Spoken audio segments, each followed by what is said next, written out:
The moon hung full and heavy over the Arizona desert, casting long shadows across the parched earth. Thomas Morgan's shovel bit into the hard ground with a hollow scrape. Each thrust was accompanied by a grunt, not from exertion, but from something deeper, something that lived in his bones. At 62, Thomas's frame remained solid despite the years. His weathered hands, mapped with calluses and old scars, gripped the wooden handle with the practiced ease of a man who had dug his share of holes. Sweat trickled down his forehead, catching in the deep furrow of the scar that ran from his right temple to the edge of his jaw, a souvenir from Vietnam that had long since faded to a silvery white against his sun-darkened skin. The grave was nearly 3 feet deep now. His breath came in ragged puffs as he paused, leaning on the shovel and staring down into the darkness he'd carved from the earth. Blood stained the soil at the bottom, not his own. "This ain't the first time I've buried someone," he whispered to the silent desert, "but it might be the last." A silver pocket watch lay open beside the grave, the faint moonlight catching on its face. A woman's photograph inside, his wife Mary. She would have understood. Maybe. The wind picked up, sending a whisper through the sparse mesquite trees surrounding his small ranch. It carried the scent of sage and dust and gunpowder. Thomas closed his eyes, and the desert night around him dissolved into another time, just 3 days earlier. The sunset had painted the Mojave in hues of fire. Thomas had been checking his fence line, M1911 Colt .45 holstered on his hip, not from paranoia, but from the habits of a man who'd learned in the jungles of Vietnam that hesitation meant death. He'd spotted the odd shape from a distance, just a dark lump beneath a scatter of dried palm fronds that had no business being there, so far from any palm trees. The arrangement was deliberate, someone trying to hide something, or someone. His mare, Sadie, snorted nervously as they approached. Thomas's hand moved to his Colt, thumb unsnapping the holster. "Easy, girl," he murmured, swinging down from the saddle. The fronds had been thrown haphazardly. When he pulled them aside with the toe of his boot, his breath caught in his throat. A woman lay curled on her side, her dress torn to dirty ribbons, her skin a canvas of purple bruises and angry red welts. Blood crusted along one side of her face. Her cracked lips were parted slightly, and for a moment, Thomas thought she was already gone. Then her eyelids fluttered. Thomas knelt beside her, his knees protesting against the hard ground. He gently turned her face toward him, and her eyes opened, revealing irises so dark they almost matched her pupils. Recognition flickered there, not of him personally, but of what he was, another man who might hurt her. Her hand suddenly gripped his wrist with surprising strength. Her lips moved, and Thomas leaned closer. "Bury me here." The words, barely audible, carried on a breath that seemed her last. "I don't deserve to be saved." Something cold settled in Thomas's chest. Not panic, not shock, but a familiar weight. The lean feeling of standing at a crossroads where all paths led to pain. He'd buried plenty of folks before. Some he'd known, most he hadn't. Some had deserved it, others had not. But burying the living, that was a line he hadn't yet crossed. "Can't do that, ma'am," he said, voice rough from disuse. "Not while you're still breathing." He slid his arms beneath her as gently as he could and lifted. She weighed almost nothing, like lifting a child. Her head lolled against his chest and a small whimper escaped her lips. It was a sound of someone who expected pain to follow. Thomas knew that sound. He'd heard it before in Quang Tri province, from lips that had no business making it. "I got you now," he said, though he wasn't sure she could hear him. "Ain't nobody going to hurt you anymore." As he turned toward his horse, something fell from the woman's tattered dress pocket, a crumpled piece of paper with a crude map drawn on it. Thomas shifted her weight and picked it up, stuffing it into his shirt pocket without a second glance. The journey back to his ranch was slow. By the time the simple wooden structure of his home came into view, twilight had deepened to true darkness, with only the stars and the quarter moon providing any light. His ranch was modest, a small main house, a barn that leaned slightly to one side, a corral that had seen better days. Not much to show for a life, but it was his, bought with blood money from a war that had taken far more than it had given. Inside, Thomas laid the woman on his own bed. The lamplight revealed the full extent of her injuries, and a cold anger stirred in his gut. These weren't the marks of a single beating, but accumulated abuse. He fetched water and clean rags, moving with the quiet efficiency of a man used to tending wounds from his time as a combat medic. As he cleaned the dirt from her face, he saw that she was younger than he'd first thought, perhaps mid-20s. Her skin, where it wasn't bruised, had the warm copper tone of someone with native blood, but her facial structure hinted at European ancestry. "You're safe now," he said, more to fill the silence than because he thought she could hear him. As he worked, his eyes occasionally drifted to the wall above his simple pine dresser, where a framed photograph hung slightly askew. It showed a younger version of himself in army fatigues, standing beside four other men. Their faces were serious, as befitted men at war. One face in the photograph had been deliberately cut out, leaving a jagged hole like a wound in the paper. The woman stirred, murmuring something in her delirium. Thomas leaned closer. "Coleman?" she whispered, the name falling from her lips like a curse. "Richard Coleman." Thomas's hand froze midair, still holding a damp cloth. That name. Of all the names she could have spoken, it had to be that one. The memories flooded back unbidden. Screams in the night, the smell of burning thatch. Coleman's wild eyes reflecting firelight as he moved through the settlement. Rifle in hand.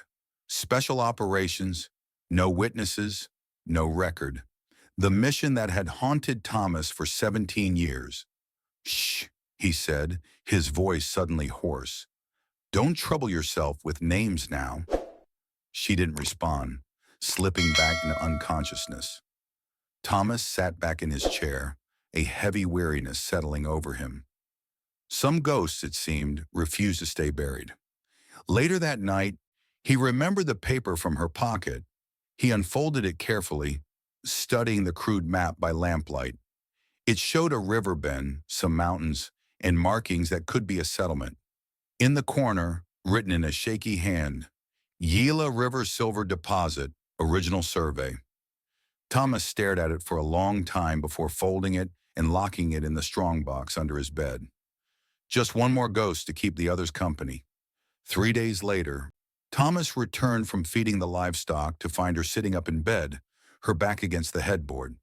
She watched him enter with alert, wary eyes. "You're awake," he said, stopping just inside the doorway to give her space. She nodded slightly, wincing at the movement. "Where am I?" "My ranch, about 15 miles east of Tucson." He kept his voice even, non-threatening. "Found you out in the desert 3 days ago." Her eyes darted around the room, taking in the sparse furnishings, the neatly kept space, the lack of feminine touches. "You live alone," she said. It wasn't a question. "Yes, ma'am." "And you've been caring for me." Again, not a question, but this time there was a note of suspicion. "Best I could," Thomas replied. "I'm no doctor, but I patched up enough men in Nam to know my way around a wound." She studied him for a long moment, her dark eyes taking in the weathered lines of his face, the scar, the gray streaking his once black hair. "Why?" she finally asked. "Couldn't very well leave you out there," he said simply. She looked down at her hands. The knuckles of her right hand were split and scabbed over. "I asked you to," she said quietly. "Ask me to what?" "Bury me there." Her voice was stronger now, with an edge to it. "That's what I said, wasn't it?" Thomas nodded slowly. "It was, but I've buried enough folks in my time. Didn't seem right to add another when there was still breath in her." Something flickered across her face. Not quite gratitude, but perhaps a grudging acceptance. My name is Sarah, she said after a pause. Sarah Blackhawk. Thomas Morgan.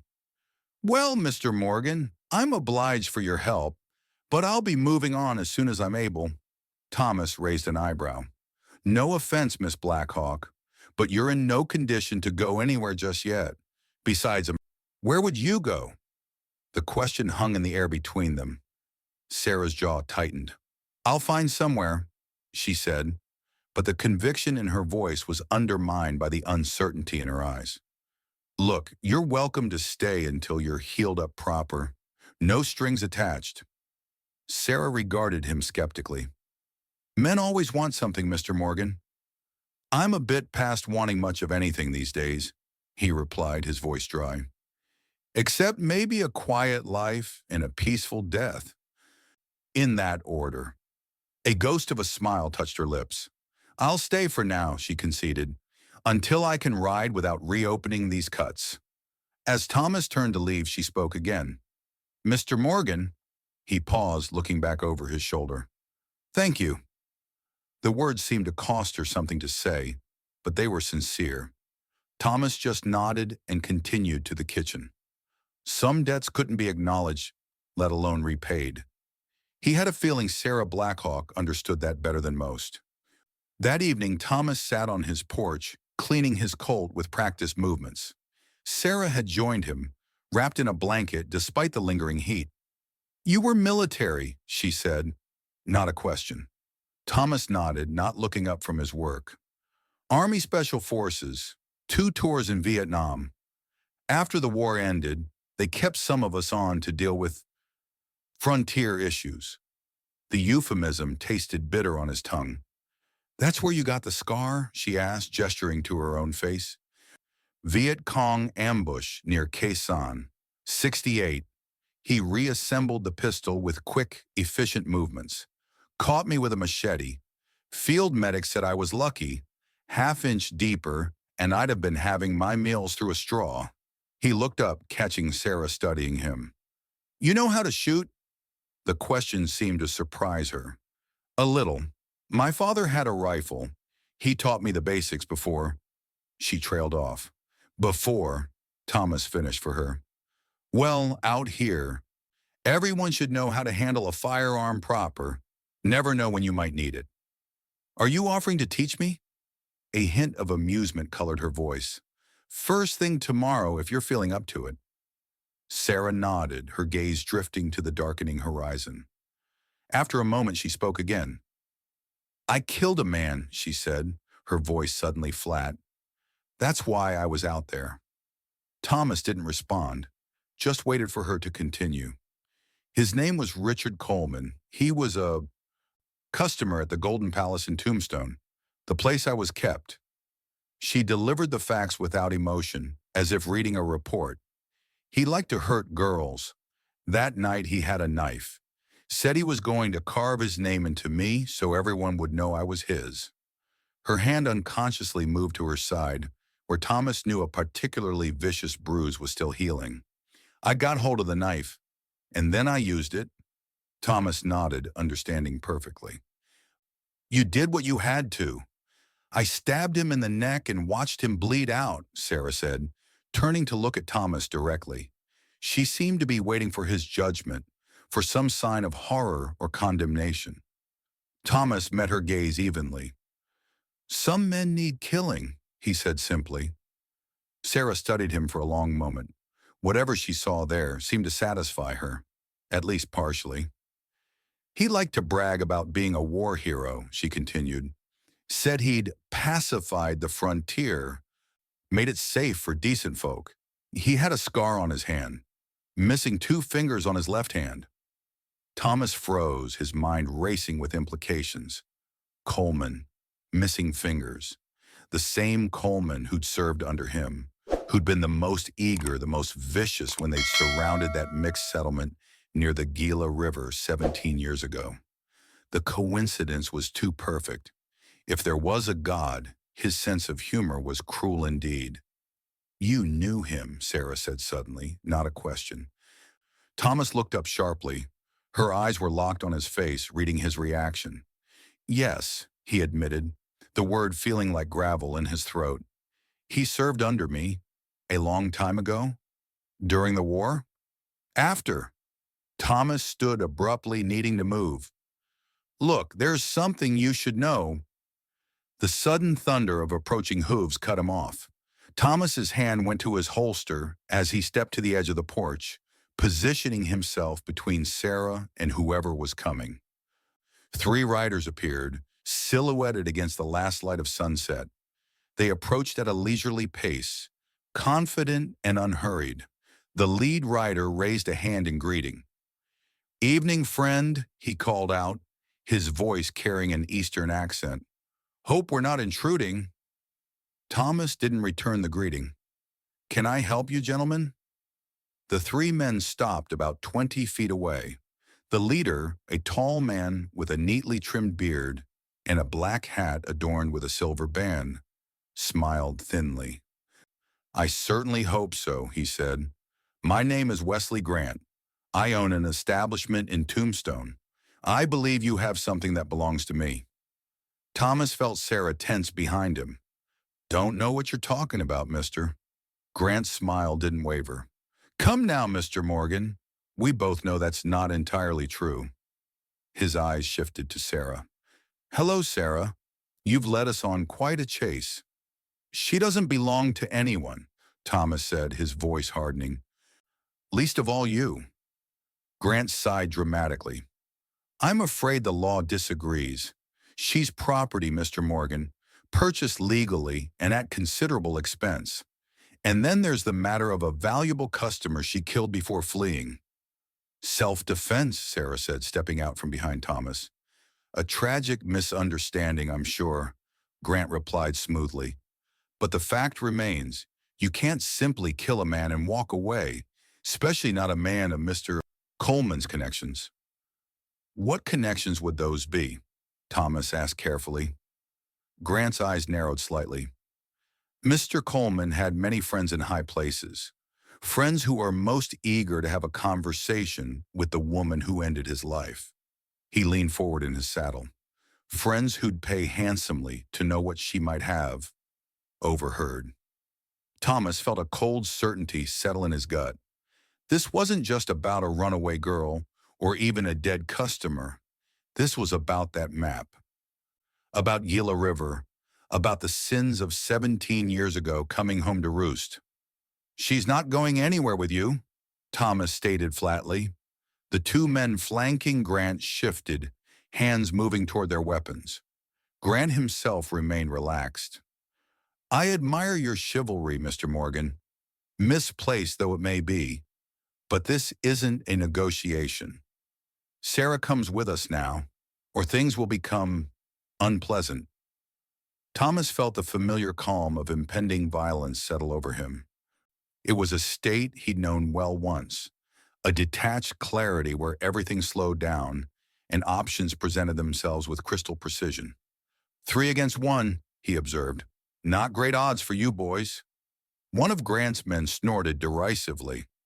"Old man's got a sense of humor." "I've killed better men than you with less reason," Thomas said, his voice dangerously soft. "And I sleep fine at night." Something in his tone made Grant hesitate. He studied Thomas more carefully, taking in the way he stood, the placement of his hand near his weapon. "Very well, Mr. Morgan. We'll leave her for now." He tipped his hat mockingly. "But this conversation isn't over." As they rode away, Thomas turned to Sarah. Her face was pale, but her expression was resolute. "They'll be back," she said quietly. "I know." Thomas gazed out at the empty road. "And next time, they won't be talking." Sarah wrapped her arms around herself, suddenly looking vulnerable despite her brave front. "I've brought trouble to your door. I should leave." "And go where?" Thomas shook his head. "No, you're safer here than anywhere else right now." "Why are you doing this?" she asked, searching his face. "Why risk yourself for me?" Thomas hesitated, then decided the time for half-truths was past. "Because I was there," he said, the words like stones dropping into a still pond. "At your village, 17 years ago." I led the attack. The silence stretched between them, heavy with the weight of his confession. Sarah's face had gone completely still, her eyes never leaving his. I know, she said at last. It was Thomas's turn to be shocked. You know, Sarah nodded slowly. I recognized you the moment I was lucid enough to really see your face. You were the officer in charge, the one who pulled me from the burning house and handed me to that settler family, the one who looked at me with such regret. Thomas felt as though the ground had dropped away beneath him. All this time she had known. All this time she had been watching him, judging him, perhaps even hating him, and he hadn't realized. Why didn't you say something? He asked hoarsely. What would have been the point? Sarah countered. At first I was too weak to confront you. Then, as I recovered, I wanted to understand why you had saved me then and why you were helping me now. I needed to know who you really were. The man who led that attack, or the man who pulled a child from the flames. Thomas had no answer for her. The two versions of himself she described. They were both him, both true. He'd spent 17 years trying to reconcile them, without success. My first night here, Sarah continued, while you slept in that chair, I stood over you with your own knife. Her voice was soft, matter of fact. I thought about using it, for my parents, for everyone. Thomas nodded slowly. Why didn't you? Because it wouldn't have changed anything, she said simply. And because I saw that you were already punishing yourself more effectively than I ever could. Thomas turned away, unable to bear the weight of her gaze. I've written to my son every month for 5 years, he said suddenly. Never sent the letters. He found out about the operation when he was 19, left the next morning. Last thing he said to me was that I was dead to him. What did the letters say? That I was sorry, that I had no excuses. Thomas's voice roughened. That I miss him, that his mother made me promise to make peace with him before she died, and I haven't had the courage to try. Sarah was quiet for a moment. My father used to say that courage isn't about not being afraid. It's about being afraid and doing what needs to be done anyway. Thomas looked back at her. This woman who by all rights should want him dead, yet was offering him something like wisdom instead. Before he could respond, the sound of an approaching horse drew his attention back to the road. It was a single rider this time, moving at an easy trot. As the figure came closer, Thomas recognized Sheriff James Walker, his old comrade from the war. At 59, Walker was still lean and hard, with a salt and pepper beard, and the watchful gaze of a man who'd seen too much to be easily surprised. Walker reined his horse to a stop, taking in the scene with a practiced eye. Evening, Tom, he called, dismounting. Miss? He nodded to Sarah. Bit late for social calls, James, Thomas replied. Heard there was some excitement out your way. 3 men rode into the Silver Dollar an hour ago, talking about teaching an old man a lesson. Walker's gaze drifted to Sarah, recognition dawning in his expression. Miss Blackhawk, I presume. Heard your name mentioned around Tombstone recently. Something about an incident at the Golden Palace? Sarah stiffened. Are you here to arrest me? No, ma'am. Walker shook his head. Tombstone's not in my jurisdiction. Besides, from what I hear, Coleman had it coming.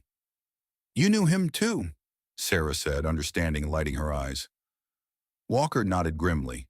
Unfortunately, we all served together, after the war. Gila River, Sarah said, watching both men carefully. Yes, Walker confirmed. Though I'd been reassigned by then. Tom was in charge of that operation.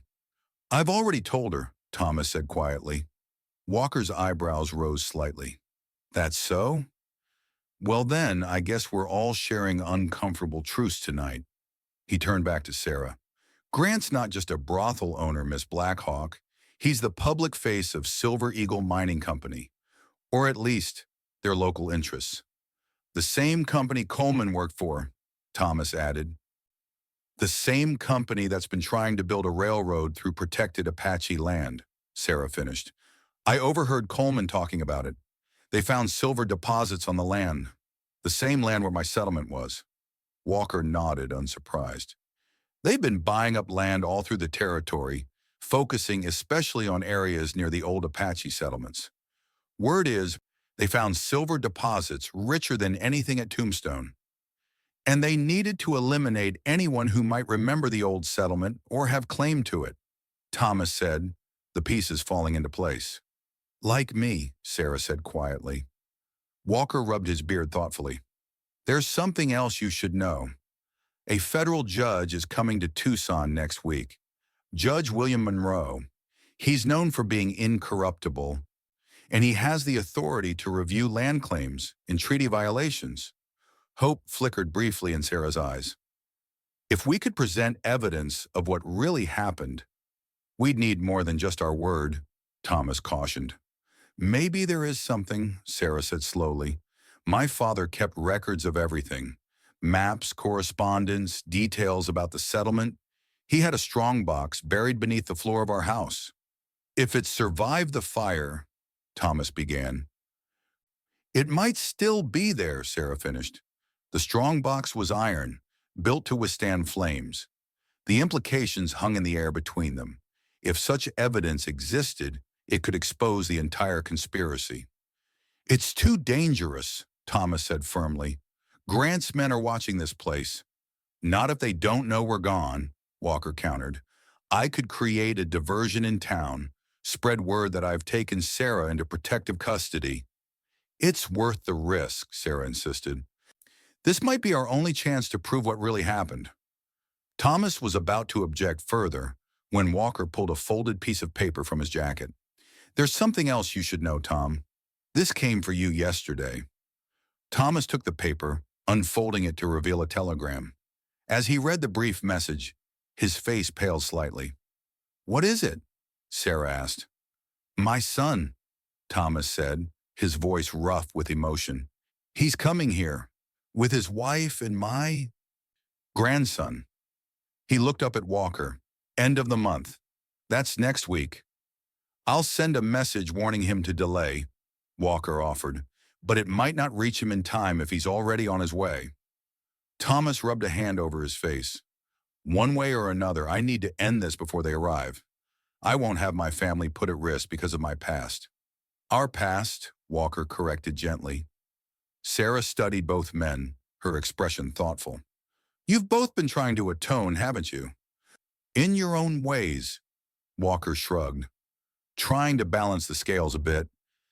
Not sure it's possible, but seems worth the effort. And now, she pressed, when Grant and his employers come back, what then? Then we fight, Thomas said simply, not just for you or for me, but for the truth. I'm with you, Walker assured him. Whatever that's worth. It's worth a lot, Thomas replied, just like old times. God help us, Walker muttered. But there was a hint of a smile beneath his beard. Sarah looked between the two old soldiers, these men who had once been part of destroying her world and were now pledging to defend her. The irony wasn't lost on her. You realize, she said quietly, that by helping me, you're fighting against the very interests you once served. The same forces that ordered the destruction of my village are behind Silver Eagle Mining now. We know, Thomas confirmed, meeting her gaze steadily. That's part of why it matters.